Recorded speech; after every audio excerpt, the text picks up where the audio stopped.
everyone, Sayer G here, reporting on a recent article that I put out on GreenMedInfo here, basically on a new trailer for a film that comes straight out of LA. It's the first film to have been produced and now almost released during the window of the COVID-19 lockdown. And it's always suspicious when one film out of probably hundreds that were being produced at the time gets to be front and center. And here's why it's concerning. Let me take a quick shot of some of the scenes here. Curfew is now in effect. All unauthorized citizens must stay indoors. Tensions rise as we head to the 213th week of lockdown. Hear that? 213th week of lockdown. A new reality emerges. COVID-23 has mutated. Do you see how they franchised a psychological operation? So you have COVID-19. This is ostensibly in year 2023. Now we have COVID-23. It's an endless cycle, not unlike what happened post 9/11, where you had 20 years of the war on terror, where you had all these, sort of like constant reminders that terrorists could be around the corner and that we all have to give up our freedoms because we could be harmed by terrorists. Same thing now, only it's COVID. Beginning thermal scan. Thermal scan normal. A horrifying new The development new today. data confirms the virus attacks the brain tissue. Whoa, I'm immune! Worldwide death toll rises to over 110 See million. the detention camps? Quarantine camps. In this film, they're called Q zones. In a minute, I'm going to show you a CDC document that talks about the creation of what essentially are preventive COVID confinement camps known as green zones. Sarah, what's going on? Department of Sanitation. Sarah, talk to me. I think my neighbor has a fever. It'll be so much easier if you just open the door. Now remember, we saw scenes like this in China initially as, this so-called pandemic emerged, and it was seeded in the Chinese media, then global media, and it scared the hell out of people. So this film, unfortunately, blurs the lines between reality and fiction. And that is actually what my article, which I released yesterday, is all about. 216th week of lockdown, just that concept right there is a type of psychological hell, especially for those who've already been locked down for a, quote, pathogen that unfortunately has not yet actually been identified and isolated and characterized effectively. And for a pathogen that even Dr. Fauci called, a 0.1% case fatality rate in his New England Journal of Medicine editorial just a few months ago. And now we see the latest CDC statistics showing the survival rate for this within ages under 19 is pretty much almost universally no one is affected. No one is being killed by it. So this is absolutely not based on anything more than what I see as a psychological operation to reconfigure society, to cause a controlled demolition of the economy. So new COVID film Songbird scares the hell out of people because it may not be entirely in fiction. And what I mean by that, okay, first of all, here's predictive programming. What you do is you create a scenario through media where you shock people into a possible future, a worst case outcome, so that when they see it, they experience, within the quote controlled setting of watching a film, something which they can feel a shock from, but then they feel safe enough because they think it's fiction. It's not actually real. But the reality is with predictive programming, it's a form of trauma-based mind and behavioral control because you're inducing a certain emotional shock and release because there are possible futures like this that will manifest. Many of us have seen these things, sort of setting themselves up for quite some time now. Actually, a lot of what I'm seeing now, I anticipated 10 years ago. This is something I've been concerned about. Now we're seeing it. But the point is when Hollywood gets involved and there is this predictive programming element, then people, when the actual event happens, they don't actually do anything. It's a form of, if you will, learned helplessness, or a type of trauma that anesthetizes you for when it actually happens in reality. Because when you see it happen, you're like, well, no, this looks familiar. It's not a, oh my God, what's happening? This is totally crazy. It's, oh, wow, I've seen this before. But the emotions have already been released, if you will, or they've been manipulated. So then you're less likely to resist. There may even be a feeling of deja vu. Oh, I've seen this before. And so that's part of what predictive programming does. Now, this is Alan Watts, who I believe was one of the first people to even mention this idea, okay? Predictive programming is a subtle form of psychological conditioning provided by the media to acquaint the public with planned societal changes to be implemented by our leaders. If and when these changes are put through, the public will already be familiarized with them and will accept them as natural progressions, thus lessening possible public resistance and commotion. Very interesting, because Songbird really does describe a horrific future where you have these detention centers where people who are believed to be at risk, or who maybe, for example, haven't received a vaccine or haven't received a positive antibody test or whatever metric they use, they will be put in camps because they represent a risk to everyone else. Now, this sounds like total fiction, right? But when you think about it, this is actually very similar to what has happened in countries like China and in other countries where they have actually created these camps. Now, it turns out, before I go into the CDC document that confirms that at least there's some thinking around implementing this in the future, is that STX Entertainment actually has a number of Chinese investors, huge companies like Tencent. I mean, these are conglomerates that, they're holding companies for medical corporations, artificial intelligence, entertainment. It's just these massive companies. Now, many of these companies theoretically were involved in seeding the media with all these shocking images of people dying in the streets suddenly, or soldering closed shut the doors of these apartment buildings in China to keep people inside. All this was being architected, and all of it, unfortunately had a huge effect on decision making here in this country and around the world. Well, it turns out that one of the primary investors in this media group is Honey Capital, Hony, and they have received direct investment from the Bill and Melinda Gates Foundation. So there is that interesting tie.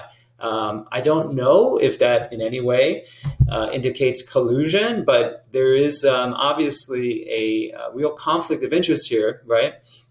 And then you have their description, which talks actually about what is depicted in the film above. Q zones, okay? That's where basically the the militarized police, they seize people, put them into these camps. So, and by the way, the CIA had a project called Operation Mockingbird that basically over the course of half a century infiltrated all major media in order to disseminate psychological operations so that they could manipulate the public. So mass control of emotions, thoughts, and behavior has always been part of the architecture of mainstream media because of how effective it is. So it's not a stretch of the imagination to think that there's some connection with why this film, above all the others that were being produced, got to be released and is about ready to hit the streets, if you will. So basically, when you go down the rabbit hole and you find out that, in fact, the CDC has released this document on its website, Interim Operational Considerations for Implementing the Shielding Approach to Prevent COVID-19 Infections in Humanitarian Settings. Humanitarian settings are usually in the third world or underdeveloped world where there's some kind of emergency. It could be famine, it could be war, and they're used to producing these camps, which include refugees. Now, in this document, they don't explicitly preclude the United States for the implementation of this concept. Now, the concept is that you have isolated within people's homes within people's neighborhoods or within these camps, high-risk individuals. So that's discussed in the document, okay? So the shielding approach is premised upon the idea that you have, let's say, the elderly who are at higher risk of infection and death and potentially transmission, according to this model. And so you put them in these camps. And that's considered a way to shield the rest of society. And actually, one thing they discuss is that this is a way to prevent the entire country from being locked down. So this is being offered as a potential solution to what is obviously a seemingly endless burden of shutting down the socioeconomic behavior of the United States to prevent COVID infection and mortality, to save lives. We've heard this mantra before. So the shielding approach, according to the document, aims to reduce the number of severe COVID-19 cases by limiting contact between individuals at higher risk of developing severe disease, high risk, and the general population, low risk. High-risk individuals would be temporarily relocated to safe or green zones established at the household, neighborhood, camp, sector, or community level, depending on the context and setting. They would have minimal contact with family members and other low-risk residents. Now, they do discuss that there must be strict adherence to the in-out boundary for these green zones. What they're saying essentially is that they do not want people coming in that are not allowed, and they don't want people going out. They also talk about separating the genders. So men and women would need to be separated, okay? What if you're a married couple? They just come in and they force you into a camp and they separate you. Does that feel good? Then how about minors? Well, they say that if a minor is at risk or a high-risk minor, then they would need to be accommodated by a guardian who would also then be required to live in the camp. They couldn't just come in and out. They would have to be there. So this is the kind of thinking they're applying to the situation. And it's really quite disturbing. When you go down the rabbit hole of this document, which, by the way, Vera Sharav, who is the Holocaust survivor, who did an interview for Stand for Health Freedom recently, she's the one who found the document. She was doing research, and is very concerning because for someone who has lived through concentration camps to see a document like this that indicates that they are going to, under the justification of biosecurity, basically put people into camps that are not allowed out. And they're talking about this being for extended periods of time. The whole model is based on 6 months or longer. So, and by the way, they reference a document of camps in Kenya. These are 15,000 people. They've already architected quite a number of these camps in third world situations. So we now in the United States are seeing what happens, like what happens when, power beyond anything probably historically ever having been created outside maybe the Roman Empire, is now blowing back, like empires blowing back. Okay, our citizens are now going to be subject to some of the egregious violations against human rights and civil liberties that happen all over the world. So this is unfortunately part of what I'm seeing in this document. Now, let's hope this never gets executed in any way in this country. The first step is making people aware that this organization, right, that it represents us, that's supposed to protect us, right, from real health risks. Let's not mention cancer, heart disease, or any kind of lifestyle, nutrition, toxicant-related preventive situation. Let's look at this one threat that they're claiming is the most important above all the thousands of other causes of morbidity and death. And let's even create camps now to house people because we believe that they could be higher risk. Now, again, it doesn't make sense from a logical, medical, scientific perspective. It doesn't make sense they would do this. Why would they do this? Well, it's because it is a new ideology. You could even call it a type of socialism or communism that's being implemented under the cover of medically necessary interventions, because it's sort of beneath the layer of politics. It's actually, and obviously you've seen this, it's asserted itself in such a way that even economic forces are made to serve this agenda. So we have right now what is essentially an international coup occurring, And it's an ideological coup, right? People are completely mesmerized by this concept that they have to do everything the government says to protect themselves against this, quote, deadly virus, which, by the way, there's a case demic happening right now. There's a scaling of the number of people testing positive, yet death rates have flatlined this entire time. So if you look at what's actually happening, the message is that this is getting less and less deadly, and that this is more and more a normal part of the human virome. And by the way, the PCR tests don't even identify viruses. So you can't even really make the argument that they are showing confirmed positive cases, because they're not confirming viruses. They're confirming nucleic acids. And that's a very different thing.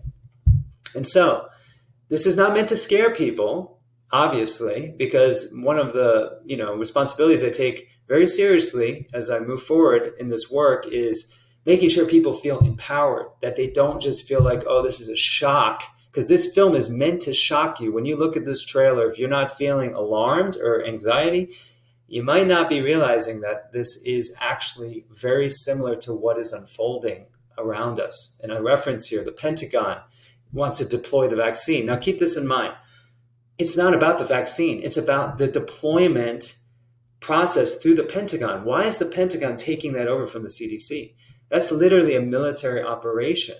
At the least, as I understand, that violates Posse Comitatus, the act that says you cannot use law enforcement to enforce civilian, affairs. Like, this is part of what's going on, is that you see the militarization of this agenda.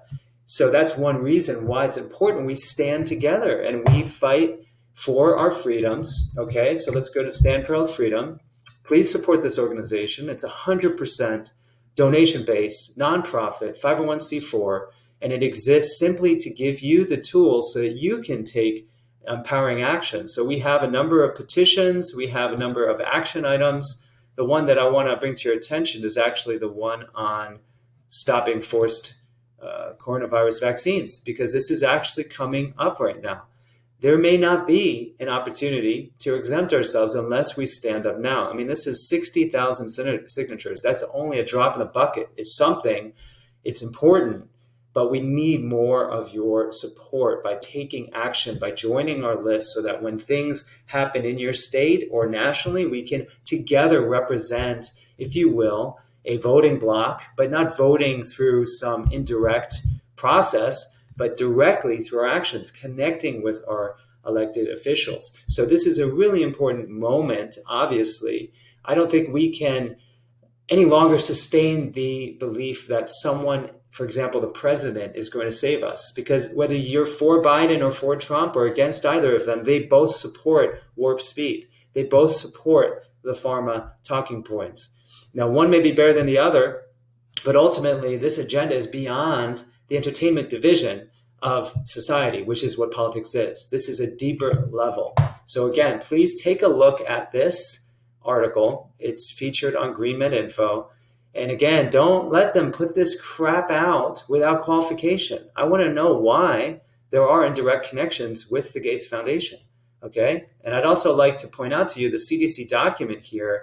When you look at the two documents that were put together, from which the guidance comes, they're both actually from the same organization, which is the London School of Hygiene and Tropical Medicine. Huge, huge recipients of Gates Foundation funding. I mean, it was like $40 million grant they received not that long ago.